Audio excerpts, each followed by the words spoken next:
गुरुवे नमः।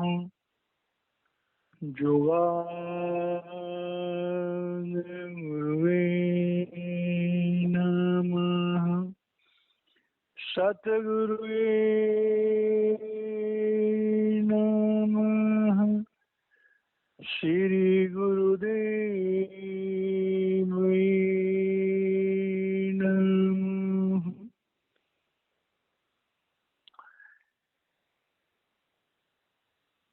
परम पिता परमेश्वर पहली पातशाही श्री गुरु नानक देव जी महाराज और मेरे सदगुरु दयाल पुरुष सुदर्शन सिंह जी महाराज की अपार दया से आज हम एक महान ग्रंथ का, संसार में जो एक अद्भुत ग्रंथ उपलब्ध है, जिसे हम श्री गुरु ग्रंथ साहिब जी के नाम से जानते हैं, उसकी हम आज शुरुआत करने जा रहे हैं। महाराज जी से प्रार्थना है, हे महाराज जी, आप अपनी तवज्जो इस सेवक को दें और इतने पवित्र ग्रंथ का स्वाध्याय हम कर सकें, जिससे हमारे सभी श्रोता भाई बहनों को इस ग्रंथ के बारे में अच्छी जानकारी हो सके। श्री गुरु ग्रंथ साहिब की शुरुआत जपजी से होती है। श्री गुरु ग्रंथ साहिब में जो जपजी है वो पहली पातशाही श्री गुरु नानक देव जी महाराज जी की एक पवित्र रचना है। श्री गुरु नानक देव जी महाराज को अपने जीवन में जो जो आध्यात्मिक की गहराइयों का अनुभव हुआ, या जो भी उन्होंने अनुभव अपना प्रकट किया, उसके आधार पर जपजी की रचना की गई है। प्रभु के साक्षात्कार की और अंदर के मंडलों की बहुत गहरी रूहानी बातें जपजी के अंदर दी गई हैं। इसीलिए श्री गुरु अर्जुन देव जी महाराज जी ने जब आदि ग्रंथ का संपादन किया था, तो उस समय जपजी से ही इस महान ग्रंथ की शुरुआत करी थी। तो जपजी का दो तरह से महत्व है। एक तो श्री गुरु ग्रंथ साहिब जी की शुरुआत है, और दूसरा इसमें पहली पातशाही श्री गुरु नानक देव जी महाराज जी के जीवन की बहुत सारी अलौकिक घटनाएं, अलौकिक आध्यात्मिक अनुभूतियों का एक छोटा सा ये संग्रह है। इसको हम शुरुआत कर रहे हैं।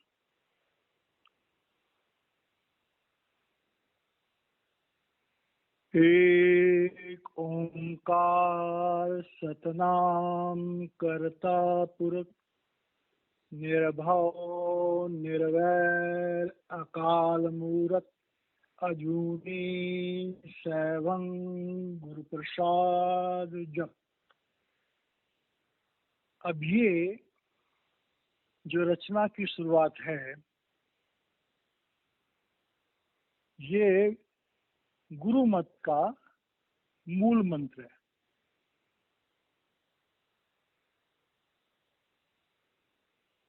और समूचे गुरु ग्रंथ साहिब में प्रत्येक राग के आरंभ में इसे दोहराया गया है, और बीच बीच में आवश्यकता अनुसार इसका संक्षिप्त रूप एक ओंकार सदगुरु प्रसाद भी दिया गया है। अब ये एक तरह से मंगलाचरण है। किसी भी ग्रंथ की जो शुरुआत होती है उसमें मंगलाचरण होता है। शुरुआत में प्रभु का धन्यवाद होता है। तो इस मूल मंत्र, इस मंगलाचरण के द्वारा जो है वो श्री गुरु नानक देव जी महाराज जो हैं वो उस परम पिता परमेश्वर को का धन्यवाद कर रहे हैं, और उस निराकार की उस निरंकार की महिमा का गायन कर रहे हैं। श्री गुरु नानक साहिब जी इस महाकाव्य के द्वारा अपने इष्ट उस निरंकार की महिमा का वर्णन कर रहे हैं। अब ये शब्द जो है हमें इसको बहुत गहराई से समझना होगा। जब हम कहते हैं एक ओंकार सतनाम कर्ता पुरुष, अब एक ओंकार सतनाम कर्ता पुरुष, ये हमें समझना होगा कि ये खाली गुरबाणी में दिया गया है या और ग्रंथों में भी इसका जिक्र है। तो जब हम इस एक ओंकार के बारे में जानने की कोशिश करते हैं तो हम ये देखते हैं कि ओम जो है वो प्रभु के इजहार का पहला जरिया है। गुरबाणी में एक और जगह आया है, परमात्मा को, उस निरंकार को हमें बहुत गहराई से समझना है।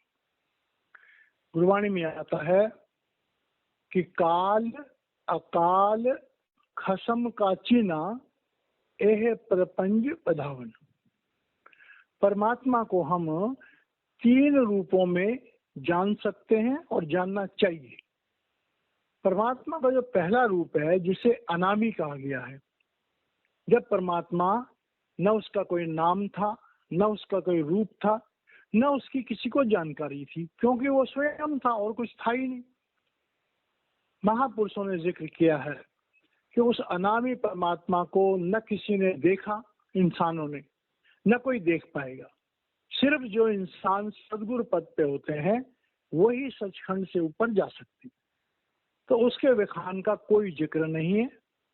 उसके बाद उस प्रभु ने जब सोचा कि मैं स्वयं को प्रकट करूं, तो स्वयं को प्रकट करने के लिए उसने, जैसे हम कहते हैं ओम, एक ओंकार, एक वो प्रभु था, उसने अपना इजहार किया ओम। अब ओम को हम जैसे गायत्री मंत्र के द्वारा जानने की कोशिश करते हैं, तो गायत्री मंत्र में क्या कहते हैं कि ओम भूर्भुवः स्वः तत्सवितुर्वरेण्यं भृगो देवस्य धीमहि धियो न प्रचोदयात्। अब ओम भूर्भुवः स्वः, वो ओम शक्ति जो परमात्मा से प्रकट हुई और उसी ओम शक्ति से सचखंड बना, दिव्य लोक बने और ये भौतिक लोक बने। अब वो परमात्मा की शक्ति जो स्वयं में प्रकट हुई थी, अब हम उसको देखते हैं कि अलग अलग धर्मशास्त्रों में उसको किस तरह से वर्णन किया गया। सबसे पहले हम लेते हैं जैसे गायत्री मंत्र में तो आ गया कि ओम भूर्भुवः स्वः, जो ओम शक्ति है, जो ज्योति और शब्द है, वो उस अनामी पुरुष से प्रकट हुई और इस ओम को हमने अकाल पुरुष के रूप में समझा और वो ज्योति था और श्रुति था। अब इसी बात को वेदों में क्या कहा गया है कि प्रजापति वेदम अग्रासी तस्य वोक द्वितीय आसीत, वोक में प्रब्रह्म। तो वेद कहते हैं कि शुरू में वो अनामी परमात्मा था, उसकी इच्छा हुई कि मैं अपना इजहार करूं, तो उसने वॉक, वॉक कहते हैं शब्द को, तो एक शब्द उद्घोष हुआ और उसमें से प्रकाश हुआ। अब शिव पुराण में भी उस शिव को, उस अकाल पुरुष को शिव के नाम से कहा गया। तो शिव पुराण में आता है कि प्रधान पुरुषो यस्य कायित्वेन विनिर्गता तस्य व्यक्त रूपाय शंकराय नमो नमः, शंकर प्रकाश रूपाय, शंकर प्रणव रूपाय। कि भाई वो प्रभु अकाल पुरुष जो था, उसने जब अपना इजहार किया तो उसने प्रकाश रूप में और शब्द रूप में इजहार किया। अब इसके बाद आ जाओ ईसाइयों में, तो बाइबल कहती है कि in the beginning was word, word was with God and word was God.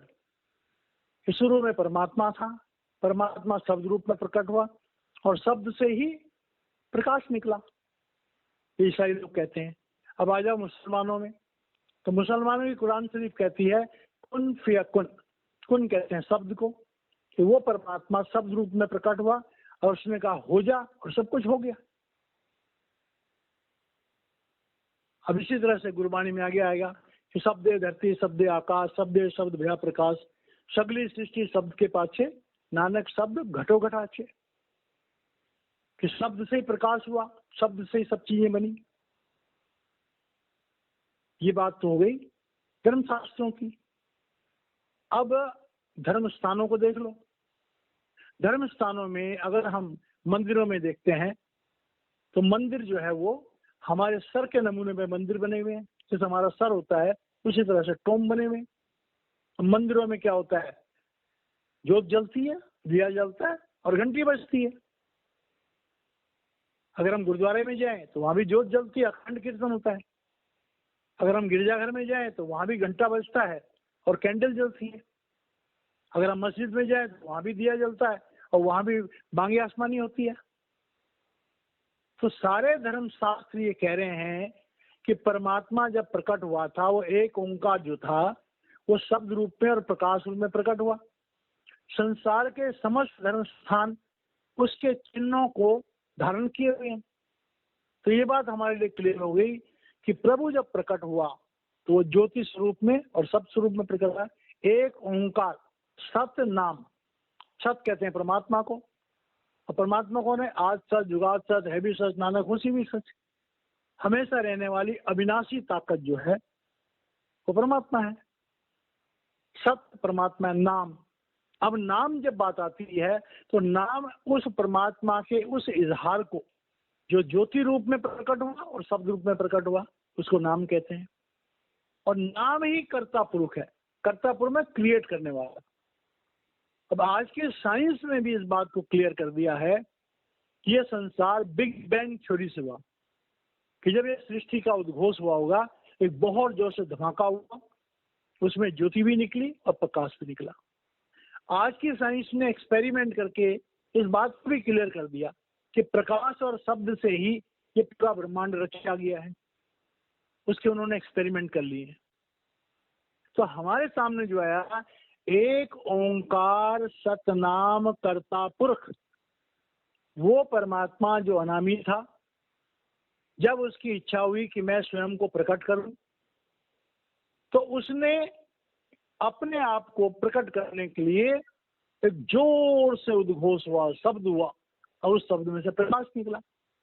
और उस शब्द और प्रकाश की जो शक्ति थी उसी से उसने क्या कहा, एको अहम बहुश्याम, कि मैं एक से अनेक हो जाऊं। और करोड़ों अरबों खरबों खरबों खरबों जो है वो अपने उसके रूप बन गए आत्माओं के। अब उन आत्माओं के जो रूप थे वो नाम को धारण किए। नाम क्या है? वो प्रभु की शक्ति। अब जब हम नाम की बात करते हैं तो हमें ये समझना होगा कि नाम जो है, जो प्रभु की शक्ति जो है ज्योति और श्रुति, क्या वो कुछ खास लोगों के लिए या सबके लिए? तो अब हम उसको समझते हैं कि हिंदू भाई जो है उस नाम को नाद कहते हैं, उद्गीत कहते हैं, ज्योति और श्रुति कहते हैं। सिख भाइयों में नाम शब्द को कहते हैं, ईसाई भाइयों में से वर्ड कहते हैं, बुद्धिस्ट भाइयों में से सोनोरस लाइट कहते हैं, और बौद्ध धर्म में भी आता है ओम मणि पद्मे हुम। देखिए हम लोग सोचते हैं बौद्ध धर्म के लोग नास्तिक हैं। बौद्ध धर्म में आता है ओम मणि पद्मे हुम। उस परमात्मा ने जब अपना इजहार किया, मणि कहते हैं ज्योति को और हुम कहते हैं शब्द को। जब उस परमात्मा ने अपने आप को प्रकट किया तो शब्द रूप में और प्रकाश रूप में प्रकट हुआ। ये बौद्धिस्ट लोग कहते हैं। ग्रीक के लोग जो हैं इसे लोगोस कहते हैं। मुसलमान भाई इसे कलमा कहते हैं। सूफी लोग इसे बांगी आसमानी कहते हैं। चीन वाले इसे ताओ कहते हैं। जोरस्ट्रियन इसे सरोसा कहते हैं। और सूफी लोग क्या कहते हैं कि अब्बल अल्लाह नूर पाया कुदरत के सब बंदे, एक नूर से सब जग उपजिया, कौन भले कौन मंदे। तो ये जो एक ओंकार सतनाम कर्ता पुरुष है कि वो अनामी परमात्मा जब उसने अपना इजहार किया तो वो शब्द रूप में प्रकट हुआ और प्रकाश रूप में प्रकट हुआ। वो उसका अपना जाति रूप था। फिर उसने कहा एको एम बहुत श्याम, तो करोड़ों अरबों खरबों खरबों जो है उसके रूप बन गए, उन्हें हम आत्माएं कहते हैं। अब ये बात जो यहाँ पर आ रही, तो वो जो कर्ता पुरुष है उसने ही सारी रचना करी। अब धर्म शास्त्रों में भी जिक्र आता है और महापुरुषों के सत्संगों में भी जिक्र आता है, गुरबाणी में भी आगे जिक्र आएगा कि उस परमात्मा की उस ओम शक्ति से सबसे पहले सचखंड बना। सचखंड में जो आत्माएं थी वो अनंत आत्माएं थी, लेकिन सब प्रभु से जुड़ी हुई थी, प्रभु में अभेद थी। प्रभु की इच्छा हुई कि मैं थोड़ा विस्तार करूं। जैसे पहले आया था कि काल अकाल खसम का चीना, यह है प्रपंच वधावन। वधावन मतलब आगे बढ़ाने के लिए। अब प्रभु ने जो प्रपंच रचा, पहले तो स्वयं को प्रकट किया, फिर अपने अनंत रूप बना दिए। अब वो अनंत रूप वो साथ चिपके हुए थे सारे के सारे। प्रभु की इच्छा हुई इन्हें मैं अपने से अलग करूं, तो अपने से अलग करने के लिए उन्होंने क्या किया, एक निरामय कोष बनाया। निरामय कोष कहते हैं जिसमें माया नहीं है, बिना माया का शरीर। तो बिना माया के शरीर में उन आत्माओं को लपेट दिया, तो हर एक आत्मा एक इंडिविजुअल आइडेंटिटी में आ गई। उसे कहते हैं प्रब्रह्म का देश। वहां पर आत्मा निरोध है, उसके साथ माया नहीं है। उसके बाद प्रभु की अपनी ही शक्ति जो है वो एक अलग शक्ति प्रकट हुई, जिसे कहते हैं काल शक्ति। अब उस काल शक्ति को जब प्रभु ने प्रकट किया, तो काल शक्ति, ये बहुत लंबा किस्सा है कि प्रभु के कहते हैं 16 सुत, 16 शक्तियां प्रभु से पैदा हुई। उनमें से जो काल शक्ति थी वो सर्वश्रेष्ठ थी। तो काल शक्ति ने अकाल पुरुष की बहुत ज्यादा सेवा करी। तो अकाल पुरुष ने उनसे जब पूछा तुम क्या चाहते हो, तो जो काल पुरुष बन गए थे उन्होंने कहा जी मुझे अपना अलग देश चाहिए। तो उन्होंने कहा ठीक है भाई बनाओ। पिता जो है पुत्र को, पुत्र लायक हो जाए तो पुत्र को पिता कहता है, पुत्र कहता है मैं व्यापार करूंगा, तो कर ले। अब तो व्यापार में क्या चाहता है, मैं अलग देश चाहता हूँ। तो ठीक है भाई, मिल गया। और क्या चाहता है, मैं आत्मा ही चाहता हूँ। अब देश जो बनेगा तो उसमें बसने के लिए आत्मा भी चाहिए। तो जैसे कहा जाता है कि जब काल सत्ता बनी, अकाल पुरुष से काल पुरुष अलग हुए, तो उन्हें रूहें दी गई। एक खास तादाद में रूहें उनको दे दी गई। अब वो रूहें जब आ गई तो ब्रह्म का देश बन गया। अब वो जो काल सत्ता थी उसके दिल में ये आया कि भाई मैं यहाँ पर अपना अधिकार बनाऊं, मैं बॉस बनूं। अब जब वो बॉस बनेगा, जैसे एक मालिक किसी मैनेजर को रखता है, तो मैनेजर अपना प्रभुत्व बनाने के लिए अपने नए नियम बना देता। काल सत्ता ने नियम बना दिए। क्या नियम बनाए? पहला नियम बनाया कि जो आत्माएं निरोल थी, न वो पुरुष थी न स्त्री थी, तो ब्रह्म में आकर के उस काल सत्ता ने स्त्री रूप बना दिए और पुरुष रूप बना दिए। अकाल पुरुष ने जितनी आत्माएं काल सत्ता को दी थी, उसमें से आधी आत्माओं को तो बना दिया स्त्री का चोला और आधों को दे दिया पुरुष का चोला। तो जो आत्माएं परमात्मा के साथ जुड़ी हुई थी, पहले जो आत्माएं थी वो परमात्मा से अलग होती थी एक निश्चित समय के लिए, और उसके बाद परमात्मा में जुड़ जाती थी। लेकिन काल सत्ता ने एक भ्रम पैदा कर दिया। आधी आत्माओं को स्त्री का चोला पहना दिया, आधी आत्माओं को पुरुष का चोला पहना दिया। तो यहां तक तो ठीक था कि ब्रह्म तक जो है वो आत्माएं दो रूप में बन गई थी, लेकिन दोनों ही रूप में आत्माएं उस परमात्मा से जुड़ी हुई थी, 50% जुड़ी हुई थी। मतलब ब्रह्म के देश में जो है वो माया और परमार्थ, आत्मा भी उतनी बलवान थी और मन भी उतना ही बलवान था। तो वहां पर मन की रचना हुई। मन असल में काल पुरुष का ही प्रतिबिंब है।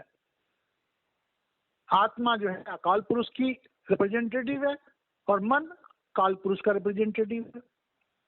अब जब ये ब्रह्म का देश बन गया तो काल पुरुष को ये लगा कि ये आत्माएं जो वापस जा रही हैं, अगर कोई बंधन नहीं बनाया गया इनके लिए तो वापस चली जाएंगी सारी की सारी। तो उसने अकाल पुरुष की फिर दोबारा से प्रार्थना करी। तो उसे ब्रह्म के देश में तो उन्होंने जो माया प्रकट करी थी, उस माया में स्त्री पुरुष हुए, 3 गुण प्रकट हुए, रजोगुण तमोगुण सतोगुण। 25 प्रकृतियां प्रकट हुई, 7 रंग प्रकट हुए, और इस तरह से जो है वो ब्रह्म का देश बना। अब काल सत्ता को ये लगा कि ब्रह्म के देश में जो आत्माएं हैं ये तो वापस चली जाएंगी धीरे धीरे करके, तो उसने फिर अंड का देश, सूक्ष्म देश बनाया। सूक्ष्म देश में जो माया है उसको बढ़ा दिया। तो सूक्ष्म में ये समझो कि ब्रह्म में 50% माया है, तो अंड के देश में, सूक्ष्म देश में 75% माया हो गई, 25% ही सत्य रह गया। तो ब्रह्म का देश जो है वो संकल्प का देश है, अंड का देश, सूक्ष्म देश जो है वो विचारों का देश है।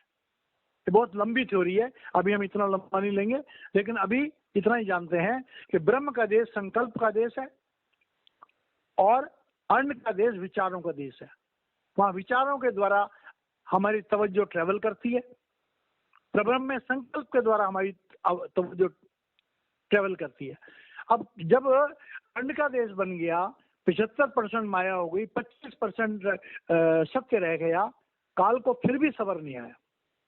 जैसे महापुरुष कहते हैं कि काल ने अकाल पुरुष की बड़ी लंबी भक्ति करी और फिर उससे एक प्रार्थना करी, तो काल पुरुष ने कहा अकाल पुरुष से, मुझे अब एक ऐसा देश चाहिए जहां 100% माया हो। प्रभु का विधान है, बन गया, ये पिंड के देश बन गया। अब इस पिंड के देश में 100% माया है, खाली हमारी आत्मा जागृत है, वो भी सोई हुई है। तो जैसे महापुरुष कहते हैं कि आत्माओं को जब कहा गया कि ऐसा देश बना है, तो कहते हैं कि 8/9% रूहें आने को तैयार हो गई, लेकिन 1/9% रूहें जो है उन्होंने मना कर दिया कि भाई यहां आएंगे हम सब कुछ भूल जाएंगे। तो मेरे गुरुदेव सत्संग करते समय एक शब्द का बयान करते थे कि जिन तुम भेजे तिन्हीं बुलाए, सुख सहज चेती घराओ। ये गुरबानी का शब्द है। और डॉक्टर मोहम्मद इकबाल ने भी इस बारे में कहा है कि बागे बहिश्त से हुक्म सफर दिया था क्यों, कारे जहां दराज है अब मेरा इंतजार कर। इकबाल भी कहता है कि परमात्मा ने जो है वो अपनी गोद में बैठे हुए बच्चों को इस दुनिया में भेजा, हम दुनिया में फंस गए। तो आज की जो स्थिति है, आज के जो सत्संग सुनने वाले लोग हैं, वो 1/9% वो रूहें हैं, जो 1/9% रूहें थी उन्होंने मना कर दिया, हम नहीं जाते इस काल देश में। तो सत्पुरुष ने कहा कि नहीं, तुम जाओ, मैं तुम्हें लेने के लिए स्वयं आऊंगा। तो रूहों ने कहा कि हम आपको पहचानेंगे कैसे? तो उन्होंने कहा कि जब मैं सत्संग करूंगा तो तुम्हारे हृदय में धुक धुक होगी, गुदगुदी होगी। सत्संग सुन के तुम्हें एक अजीब किस्म का शांति का, प्यार का एहसास होगा और तुम मेरी तरफ दौड़े आओगे। तो प्यारे भाई बहनों, ये सत्संग को सुन रहे हैं, इस बात को जान लो कि जो लोग भी सत्संग के प्रति आकर्षित होते हैं, जो लोग भी सत्संग सुनने के लिए दिल से जिनकी इच्छा करती है, वो उन 1/9 रूहों में है जिन्हें वापस सचखंड ले जाने के लिए परमात्मा दुनिया में आते रहते हैं। और आज के समय में सावन कृपाल रूहानी मिशन के मौजूदा सदगुरु संत राजेंद्र सिंह जी महाराज पूर्ण समर्थ सदगुरु हैं, जो अपनी भी चितावी आत्माओं को सचखंड ले जाने में समर्थ हैं। तो इस तरह से हम वापस आते हैं कि एक ओंकार कर्ता पुरुष, ये सारा जो क्रिएशन हुआ है, ये उस परमात्मा के उस नाम से, उस उद्घोष से, उस शब्द और प्रकाश की शक्ति से ये समस्त ब्रह्मांडों का निर्माण हुआ। अब कर्ता पुरुष का, इसको पुरुष कहते हैं उस निराकार पार ब्रह्म को, अकाल पुरुष को ही पुरुष किया गया। तो पुरुष की शक्ति है जीव आत्मा, और उसके बाद उसको जोड़ा गया ब्रह्म में आकर के प्रकृति के साथ। काल ने जो है, जो ये पंचभूत हैं, पृथ्वी तत्व, जल तत्व, अग्नि तत्व, वायु तत्व, ये काल ने निर्मित किए अकाल पुरुष की शक्ति से। 3 गुण काल ने बनाए अकाल पुरुष की परमिशन से। तो एक तो है शुद्ध निरोल आत्मा और एक है माया, जिसे हम प्रकृति भी कहते हैं, जिसे हम गुण भी कहते हैं, जिसके हम 5 भूत भी कहते हैं। आत्मा को 3 शरीर मिले, ब्रह्मंडी शरीर, अंडी शरीर और पिंडी शरीर। काल ने अपना प्रतिनिधि मन बना दिया, उसके भी 3 रूप हैं, ब्रह्मंडी मन, अंडी मन, पिंडी मन। तो ये सारी बातें जो हैं अभी हम सुनते हैं, लेकिन इसको समझने के लिए हमें सदगुरु की जरूरत होती है। अब यहाँ पर कह रहे हैं कि वो जो कर्ता पुरुष है निर्भव निर्भय।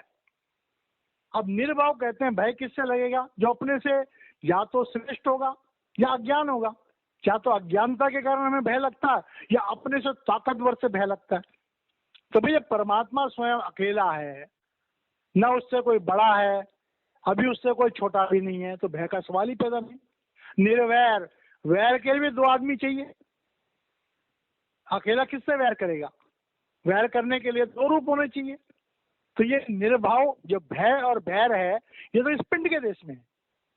परमात्मा के लिए वो अकेला है, स्वयंभू है, स्वयं प्रकट हुआ। तो कह रहे हैं निर्वैर अकाल मूरत। अब अकाल कहते हैं, काल कहते हैं समय को।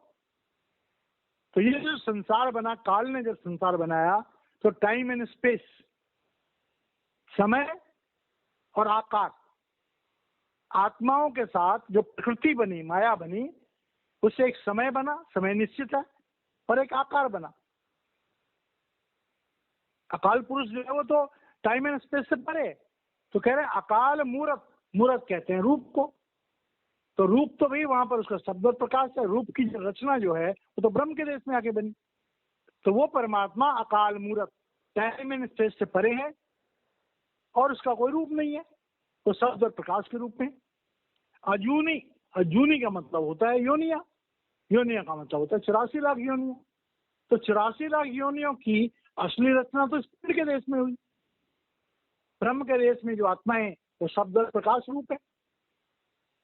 ये एक लंबी कहानी है कि शुरुआत में जो है ब्रह्म के देश में योनिया नहीं थी, लेकिन धीरे धीरे धीरे करके जब ये पिंड का देश बना तो अब कर्मों के विधान से आत्माएं जो है उनके लिए स्वर्ग भी बन गया, उनके लिए नरक भी बन गया, बहुत सारे लंबे विधान बन गए। अभी हमारी गरज नहीं इस बारे में। अभी हम सिर्फ इतना ही जानेंगे कि वो अकाल पुरुष जिसकी समस्त ब्रह्मांड अलग अलग नामों से उसकी पूजा करते हैं, वो अकाल पुरुष एक है। इस मूल मंत्र से, इस मंगलाचरण के मंत्र से हम ये जानेंगे कि संसार के सारे धर्म उस एक ही परमात्मा का गुणगान कर रहे हैं। संसार के सारे धर्म उस परमात्मा के शब्द रूप और प्रकाश रूप का बखान कर रहे हैं। संसार के सारे धर्म स्थान उस परमात्मा के शब्द रूप और प्रकाश रूप का ही चिन्हों को धारण कर रहे हैं। तो इसका मतलब ये हुआ कि परमात्मा एक है। उस परमात्मा को समय के साथ साथ जो है लोगों ने अनेक रूप दे दिए। अगर हम गौर से देखें, संसार में जितने धर्म हैं, उन धर्मों को जिन महापुरुषों के नाम पर बनाया गया, उन महापुरुषों ने अपने जीवन में उस शब्द और प्रकाश का ही जिक्र किया। बाइबल में आता है word made flesh and dwelt among us. बस परमात्मा की शक्ति ने मनुष्य का रूप धारण किया और क्राइस्ट हमारे बीच में रही। क्राइस्ट आए, ईसाई धर्म बना। क्राइस्ट ने उस ज्योति और श्रुति का ही बखान किया। हजरत मोहम्मद साहब आए, उन्होंने उस खुदा के नूर का, उस परमात्मा की दिव्य शक्तियों का बखान किया। उनको मानने वाले इस्लाम धर्म के लोग बन गए। भगवान महावीर है, जैन धर्म में उनके पहले तीर्थंकर जो है ऋषभ देव जी महाराज जी थे, लेकिन ये लोग महावीर से मानते हैं। तो महावीर, भगवान महावीर ने ज्योति और श्रुति का ही किया। भगवान बुद्ध आए, अभी हमने कहा कि मणि पद में हूं, उन्होंने भी ज्योति और श्रुति का बखान किया। तो बौद्ध धर्म ज्योति और श्रुति पे, जैन धर्म ज्योति और श्रुति पे, सिख धर्म के गुरुओं ने तो ये तो बोल ही रहे हैं कि ज्योति और श्रुति है, ओंकार है। हिंदू धर्म में भी सारे वेद यही कहते हैं कि प्रणव की ध्वनि है, उद्घोष है, नाद है। तो संसार के जितने भी धर्म है, सारे धर्मों के, कबीर साहब है, कबीर पंथ है, उन्होंने भी ज्योति और श्रुति की बात करी। रविदास जी महाराज जी का ज्योति और श्रुति की बात करी। तो संसार में सैकड़ों मत हैं। हर मत के महापुरुष ने परमात्मा को ज्योति और श्रुति के रूप में ही एक्सेप्ट किया है और उसका बखान किया। अब हम और से देखें, आज संसार में इतने धर्म है और उन धर्मों में विभिन्नताएं हमें महसूस होती हैं, डिफरेंसेस महसूस होते हैं। तो वो क्या है कि परा जो ज्योति और श्रुति की विद्या है सब धर्मों की है, लेकिन ज्योति और श्रुति के जानने वाले अनुभवी हर धर्म में कम होते जा रहे हैं। उसके बाद जो धर्म का दूसरा रूप आता है वो होता है अपरा विद्या, कर्म कांड। तो बड़ी अफसोस की बात है कि संसार के धर्मों के जो लोग हैं वो अपरा में फंस गए, कर्म कांड में फंस गए। अब कर्म कांड की प्रबलता हो गई, नित्य नेम की प्रबलता हो गई, तो अक्सर लोग जो होते हैं वो कर्म कांड नित्य नेम में फंस जाते हैं और उस ज्योति और श्रुति की, क्योंकि ज्योति और श्रुति को देखना है तो हमें अंतर्मुख होना पड़ेगा। हमारे जीवन में एक सच्चा गुरु होना चाहिए और गुरु भी होना चाहिए आत्मज्ञानी। सतपुरुष जिन देखिया सदगुरु तिसका नाम, किसके संग सिख उजरे नाना करी गुण नाम। तो गुरु वो जो परमात्मा से मिला हुआ, गुरु वो जो परमात्मा को दिखा सके, गुरु वो जो हमें कर्मों के विधान से मुक्त कर सके। कृपाल सिंह महाराज जी कहा करते थे कि गुरु गुण केहा जगत गुरा ये कर्म न नाश से, सिंह शरण कर जाइए ये जम्बक से। तो जो गुरु हमें मोक्ष नहीं दिला सकता, जो गुरु हमें कर्मों के विधान से मुक्त नहीं कर सकता, ऐसे गुरु को धारण करने से हमारा भला नहीं हो सकता। थोड़ा बहुत हो सकता है, पूरा भला नहीं हो सकता। तो अगर हम गौर से देखें तो एक ओंकार सतनाम कर्ता पुरुष निर्भव निर्वैर अकार मूल अजूनी सर्वगुण प्रसाद। अब ये जो भी है वो परमात्मा स्वयं जो स्वयं प्रकट हुआ उसको जाने कैसे? साफ साफ गुरुवाणी लिख रही है, गुरु प्रसाद। एक समर्थ गुरु के प्रसाद के रूप में हम उस परमात्मा को जान सकते हैं। अपने बलबूते पर, अपने योगशाओं के द्वारा न किसी ने परमात्मा को पाया, न कोई परमात्मा को पा सकेगा, क्योंकि वो मन इंद्रियों से परे। और एक काम इंसान जो है वो मन इंद्रियों के दायरे में सारे काम करता है। तो जिसने भी परमात्मा को पाया उसने मन इंद्रियों से परे होकर के और किसी सच्चे गुरु के साथ जुड़ करके, जब किसी सच्चे गुरु के साथ जुड़ करके किसी इंसान को सच्चे गुरु के साथ जुड़ करके जब वो गुरु उनको सच्ची शिक्षा देता है, और गुरु भी जब मिलता है तो जब तक हम गुरु की शिक्षा पे नहीं आते हैं, गुरुवाणी में आता है कि सतगुरु नु सबको देखदा जेता जगत संसार डिट्टे मुकत न होई जिच्चर शब्दी न करे विचार। और शब्दी क्या है? ज्योति और श्रुति। तो सारे संसार के सारे धर्म स्थान, सारे धर्म पुस्तकें एक ही बात को जोर जोर से कह रहे हैं कि वो परमात्मा एक है, वो परमात्मा शब्द रूप है, वो परमात्मा प्रकाश रूप है, और वो शब्द और प्रकाश आत्मा के रूप में समस्त जीवों में विराजमान है। और जिसने उस परमात्मा को देखना है वो एक सच्चे गुरु के पास जाओ तो गुरु प्रसादी जप। पूरा मंत्र क्या है? एक ओंकार सतनाम कर्ता पुरुष निर्भव निर्वैर अकाल मूर्त अजूनी सैभं गुरु प्रसाद। कि गुरु के प्रसाद के रूप में हम इस ज्ञान को प्राप्त कर सकते हैं। और आगे जप है, तो जप जो है वो एक तरह से मूल मंत्र का आगे आने वाले का शीर्षक है। लेकिन जप का मतलब है कि जब तक हम नाम नहीं जपेंगे, जब तक हम गुरु से लिया हुआ नाम नहीं जपेंगे तब तक हम उस असली नाम से नहीं जुड़ सकते। गुरु हमें दीक्षा देता है, गुरु हमें ज्योति और श्रुति का अनुभव देता है, लेकिन जो शिष्य गुरु से नाम न लेकर के और उस नाम को जपेगा ही नहीं तो उसे फायदा कहां से होगा? तो ये पहला हमारा जो मूल मंत्र है ये हमें इस सच्चाई से अवगत करा रहा है वो परमात्मा एक है, उसका रूप ज्योति और श्रुति का है। ज्योति और श्रुति के द्वारा ही हमारी आत्माएं बनी है और हमारी आत्मा प्रभु का रूप है। मन इंद्रियों में कैद है, गुरु हमें मिलना चाहिए। एक सच्चा गुरु मिलेगा, वो हमें दीक्षा देगा, दीक्षा दे करके वो उसकी ताकत से हम अपने शरीर में उस ज्योति और श्रुति का अनुभव करेंगे और तब हमारी रूहानी यात्रा आगे बढ़ेगी। तो आज हम यहाँ पर वाणी को विराम देते हैं। तो ये जप जी का जो पहला गुरु मंत्र का एक तरह से मंगलाचरण है या मूल मंत्र है, ये बोला गया है और ये गुरुवाणी में बार बार आएगा। हर एक राग से पहले इसका उच्चारण होता है और संक्षिप्त रूप में एक ओंकार सदगुरु प्रसाद का भी उच्चारण होता है। तो इस तरह से हम श्री गुरु नानक देव जी महाराज पहली पातशाही के शुक्रगुजार हैं, उनके चरणों में मस्तक रखकर नमन करते हैं कि उनकी कृपा से हमें ये एक अद्भुत ज्ञान इस ग्रंथ के द्वारा प्राप्त हो रहा है। जो भाई बहन इस सत्संग को सुन रहे हैं वो बड़े भाग्यशाली हैं। उनकी ही कृपा से, उनके ही सुनने की प्रेरणा से, उनके दिलों में जो प्यार है, उनके दिलों के प्यार की खातिर मेरे सदगुरु की कृपा से, श्री गुरु नानक देव जी महाराज जी की कृपा से आज हम जप जी का जो शुरुआत कर रहे हैं और पहला मूल मंत्र हमने पढ़ा। आज वाणी को यहीं विराम देते हैं, कल इससे आगे शुरू होगा। जय महाराज जी की।